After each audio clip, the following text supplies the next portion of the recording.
বোয়াল মাছের চচ্চড়া বানাবো। এই যে বোয়াল মাছের চচ্চড়ি বানাতে হবে। 1 চামচ হলুদ দিয়ে দিলাম, আর এদিকে দিয়ে দেবো একটু 1 চামচ মরিচ আর একটু লবণ দিয়ে দেবো।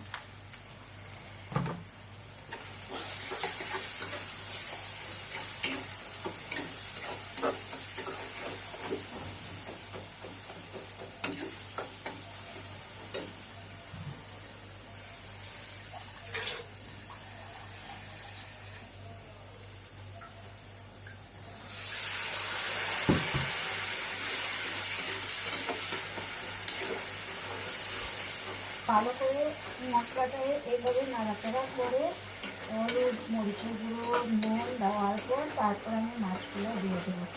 যখন মশলাটা ভালোভাবে শুকিয়ে আসবে, তেলটা যখন ছেড়ে দেবে, তখন আমি মাছগুলো দিয়ে দেবো। এইভাবে তোমরা বোয়ালের মাছের চচ্চড়ি আদা আর টমেটো দিয়ে খেতে পারো, আর লাস্টে একটু ধনিয়া পাতা দিয়ে দেবে। কিন্তু অন্যদিন আমি শস্য দিয়ে বানাই, কিন্তু আজকে আমি শস্য দিই না, কেননা আমার হাজব্যান্ড শস্য খেতে ভালোবাসে না, তাই আমি আজকে এমনিতেই বানাচ্ছি শস্য ছাড়া, খালি টমেটো আর কাঁচা লঙ্কা আর পেঁয়াজ দিয়ে বানাচ্ছি। শস্য বাটা দিলে বোয়াল মাছের টেস্ট হয়, তাই মাছগুলো দিয়ে দিচ্ছি।